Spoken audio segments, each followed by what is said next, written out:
ভিয়েতনামের যে ভিসার জন্য অ্যাপ্লাই করেছিলাম কালকের দুপুরের দিকে করেছিলাম, তো এখনও সেটা অ্যাপ্রুভ হয়নি, ইন প্রসেসিং দেখাচ্ছে। সুতরাং এখন তো ভিয়েতনামে এন্টার করা যাবে না। তো অপশান দুটোই আছে, আপাতত এখানে থেকে যাওয়া কিছুদিন অথবা ভিয়েতনামের বর্ডারের দিকে এগিয়ে যাওয়া। তো এখানে থাকতে গেলে আবার হোটেলের খরচ দিতে হবে, তো ওই জন্য ভাবছি বর্ডারের দিকে এগিয়ে যাব। তো আমি যে হোস্টেলে আছি সেখানে জিজ্ঞেস করলাম এখান থেকে ডাইরেক্ট হোচিমিন বা ডাইরেক্ট ভিয়েতনামের বর্ডারের বাস পাওয়া যায় কিনা। তা ওনারা বললেন যে ওনারাই ব্যবস্থা করে দিতে পারবেন, কিন্তু $25 নর্মাল প্রাইস, আর এখন নিউ ইয়ারের জন্য ওটা $29 লাগবে। ওটা তুমি ডাইরেক্ট হোচিমিন যাও অথবা ভিয়েতনামের বর্ডারে যাও, $29 লাগবে। তো ভাবছি হিচহাইক করেই যাওয়ার চেষ্টা করব, বা লোকাল কোনো বাস যদি ধরা যায় সেটা চেষ্টা করব। এখন এখানে রাস্তার পাশে আখের রস আর ডাব বিক্রি হচ্ছিল, এখানে তালও বিক্রি হচ্ছে। তো একটা ডাব খাবো বলে বললাম, 4000 রিয়েল। আর এখানেও পাশে প্রচুর আখ বিক্রি হচ্ছে। পিছনে এই যে দোকানটা দেখা যাচ্ছে, এখান থেকে একটা পেন কিনলাম, একটা মার্কার পেন মতো, এটা দিয়ে লিখতে হবে। আমার যে পেনটা ব্যাগে ছিল সেটা লিখছিল না, একটু অসুবিধা হচ্ছিল, ওই জন্য একটা পেন কিনে নিলাম। আপাতত দেখছি এখান থেকে যদি একটা টুপি কিনে নেওয়া যায়, কারণ দিনের বেলা করে প্রচুর রোদ উঠছে, সেজন্য চাইছি যদি একটা টুপি কিনে নেওয়া যায় এখান থেকে, বড় মতো একটা হ্যাট মতো যদি কিনে নেওয়া যায়। এই যেটা দেখছো এটা এখানকার রিক্সার মতো, আমাদের কলকাতায় যেমন রিক্সা চলে তেমন এইগুলো এখানকার রিক্সা।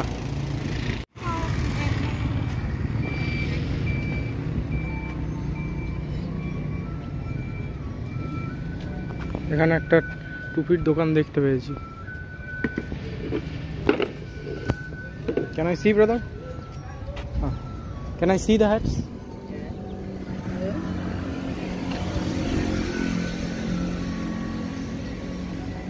How much for these hats?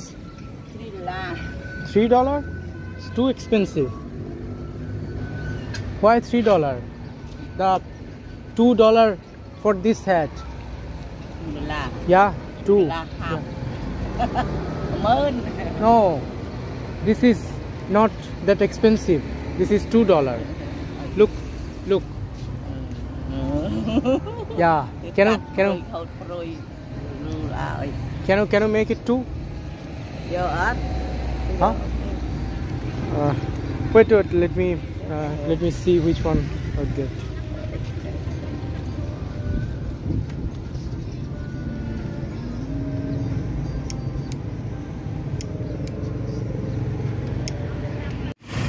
এই টুপিটা কিনলাম,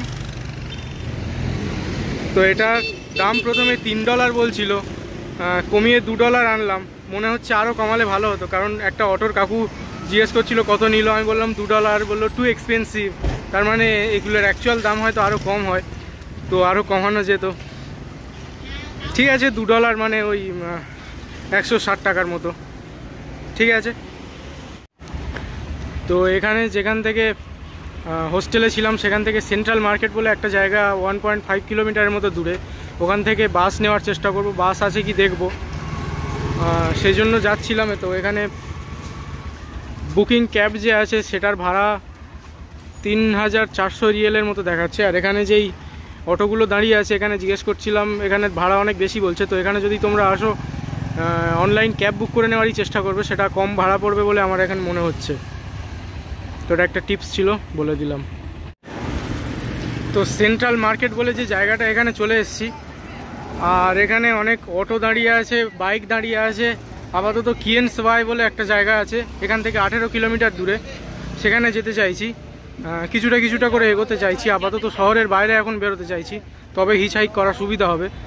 তো কিয়েন সবাই যে জায়গাটা, ওখানে যাওয়ার জন্য এখানে বাইকে 800 টাকা চাইছিল, আর অটোতে $5 চাইছিল, মানে 400 টাকার মতো।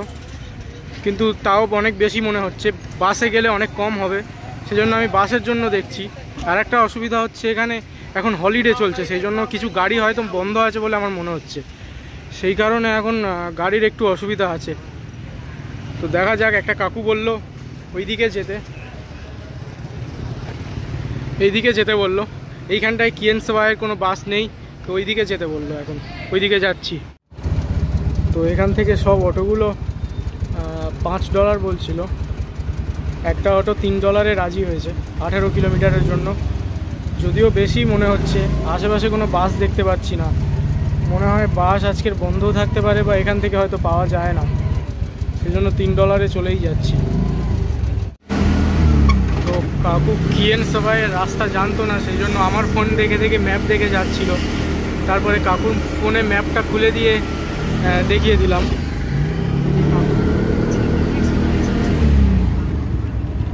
তো আশা করছি ঠিকঠাক জায়গাতেই নিয়ে যাবে। ম্যাপে দেখে আমার যা মনে হচ্ছে, তো কাকু ইংলিশ ওকে ঠিক আছে। ম্যাপে দেখে তো মনে হচ্ছে কাকু ভুল দিকে যাচ্ছে, কিন্তু কাকু বলে যাচ্ছে যে ঠিক যাচ্ছে। কাকু ম্যাপ দেখেই যাচ্ছে, নিজের রাস্তা জানে না। বলছি উল্টো দিকে যাচ্ছে, কিন্তু তাও চলে যাচ্ছে। এখন কি করব বুঝতে পারছি না। সেরকম দেখলে কাকুকে দাঁড় করিয়ে অন্যদিকে আবার অন্য জায়গা থেকে চলে যেতে হবে, কিন্তু তখন যদি টাকা চায় তাহলে মুশকিল হয়ে যাবে। ভুল জায়গায় ছেড়ে দিয়ে যদি টাকা চায় মুশকিল হয়ে যাবে। ম্যাপে বলছি কাকুকে অন্যদিকে যেতে, আর বললাম তো এক কথা বারবার বলে কাজ নেই। তো এই এখনকার সিচুয়েশান।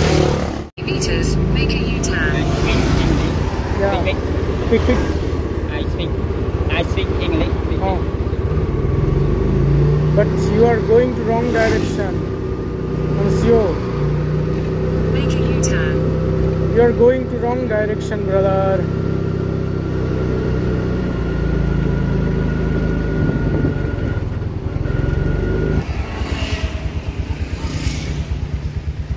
কাকু পুরো ভুল জায়গায় ঘুরিয়ে নিয়ে চলে গেছিল।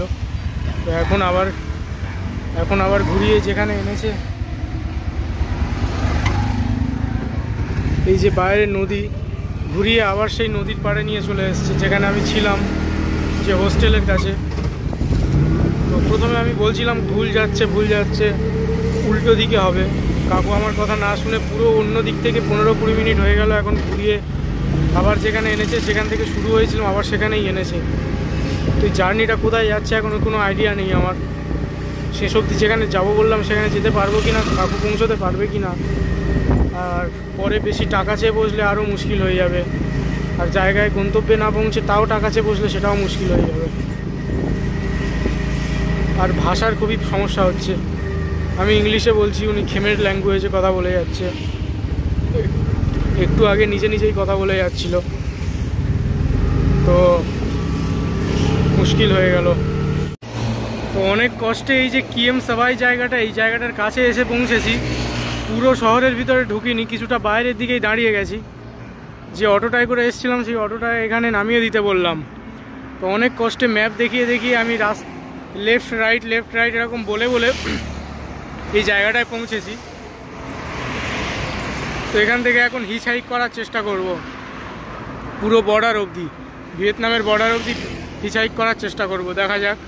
আর এখন বাজে 12:35 দুপুর।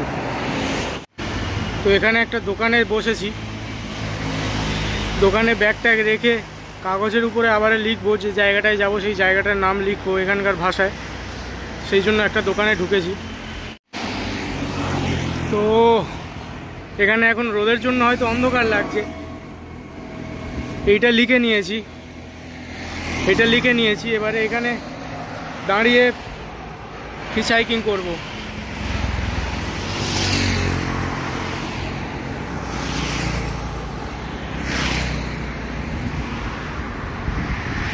ঘুরে তাকাচ্ছে মাঝে মাঝে লোকজন,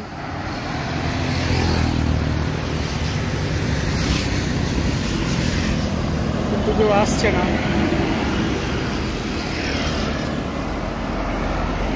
মাঝে মাঝে তাকাচ্ছে লোকজন।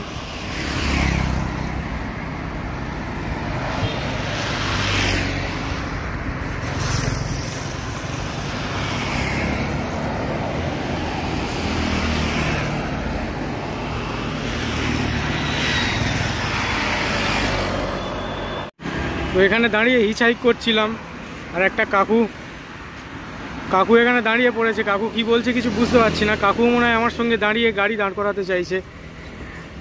বলছি ঠিক আছে ধন্যবাদ, কিন্তু কাকু তাও দাঁড়িয়ে আছে। কাকু কি বলছে কিছু বুঝতে পারছি না। আর এই দিদিও পিছনে আছে, খেমের ভাষায় কি কথা বলছে। কিছুই বুঝতে পারছি না। যে কাকু দাঁড়িয়েছিল ওই কাকু অ্যাকচুয়ালি বুঝতে পারলাম যে উনি টাকা দিয়ে আমাকে অন্য জায়গায় মানে উনি টাকা দিয়ে হেল্প করতে চাইছেন বেসিক্যালি। তো আমি যেটা করছি এটা হিচ হাইকিং, এটা পুরোটা টাকার জন্য নয়, এটা অ্যাকচুয়ালি এটা আসলে একটা ইউরোপিয়ান কনসেপ্ট যে লিফট নিয়ে নিয়ে ট্রাভেল করা। পুরো কারণটা এই নয় যে উপযুক্ত অর্থের অভাবে পাবলিক ট্রান্সপোর্ট নিচ্ছি না বা যাই হোক, এটা কারণ নয়। আসল কারণটা হচ্ছে হিচ হাইকিং করা, এটা একটা ইউরোপিয়ান কনসেপ্ট, আর লিফট নিয়ে নিয়ে ট্রাভেল করা। যাদের গাড়িতে লিফট নেওয়া তাদের এক্সপিরিয়েন্স শোনা, নিজের এক্সপিরিয়েন্স বলা, লোকাল লোকেদের সঙ্গে কনভারসেশন করা, এটাই অ্যাকচুয়ালি হিচ হাইকিংয়ের উদ্দেশ্য।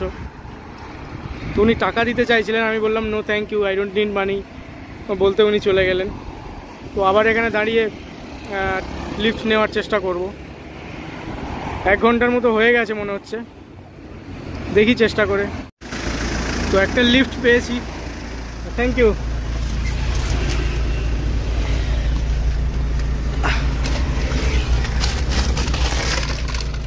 আচ্ছা,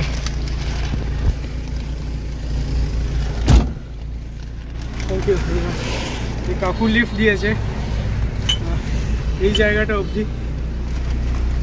ওকে থ্যাংক ওকে। তো এইটা দিলেন, এটা একটা কি বুঝতে পারছি না। যাই হোক, বড় ব্যাগটা পিছনে রেখে দিয়েছি আর এখন এটা লিফট নিয়ে যাচ্ছি। 50 কিলোমিটারের মতো হবে এই লিফটটা। তো হিচ হাইকিং অ্যাকচুয়ালি পুরোটাই ধৈর্যের ব্যাপার। Thank you. তো যে কাকু লিফট দিয়েছিল এখন নিয়াকলুং বলে যে জায়গাটা আছে, এখানে একটা পেট্রোল পাম্পে নামিয়ে দিয়েছে। আর এই যে বাসটা আছে এটা বললো ভিয়েতনাম যাবে। তো যদিও ভিয়েতনাম যায় আমি তো যেতে পারবো না এখন, কারণ ভিসা এখনও অ্যাপ্রুভ হয়নি, ইন প্রসেস দেখাচ্ছে।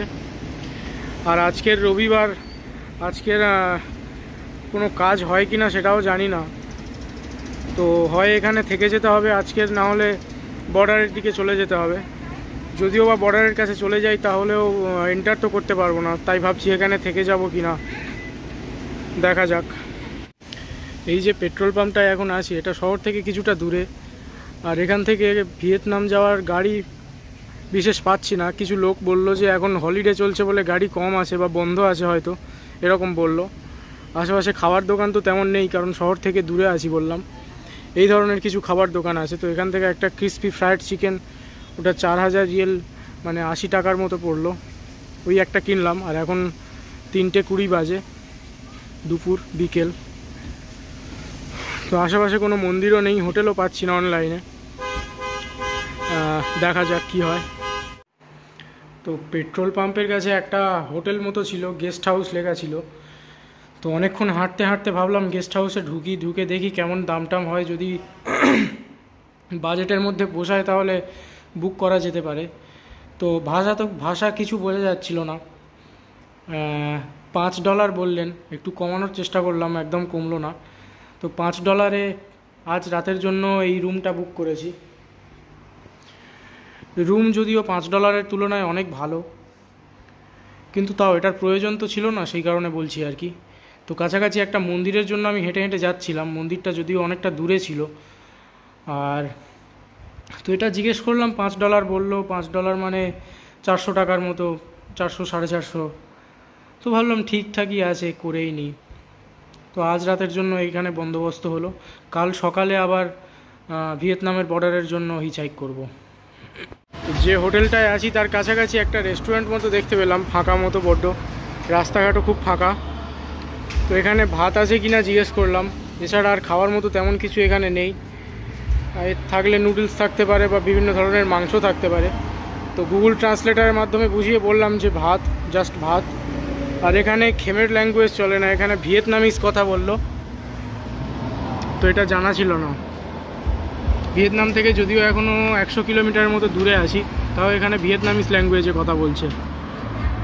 আচ্ছা ঠিক আছে। এই এরিয়াটা তোমরা দেখতে পাচ্ছ, একটু ভিলেজ এরিয়া টাইপের। ওই যে হলুদ হোটেলটা ওখানটায় আছি আমি, আর একটু ভিতরের দিকে হাঁটতে হাঁটতে চলে এসেছি, একটু ভিলেজ এরিয়া মতো।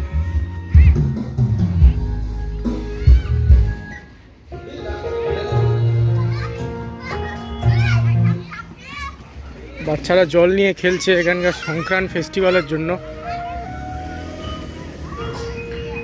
তো এপারে আর তেমন কিছু দেখার নেই, জাস্ট একটু ঘুরে যেতে এসেছিলাম। Hello, do you speak English? English?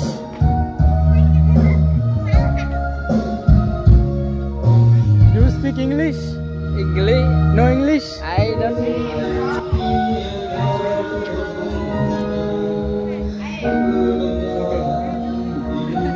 Okay okay, goodbye. Goodbye.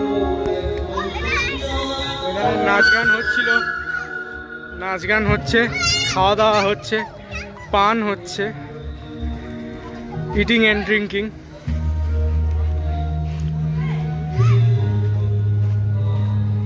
তো জাস্ট একটু ঘুরে যেতে এলাম, ঠিক আছে।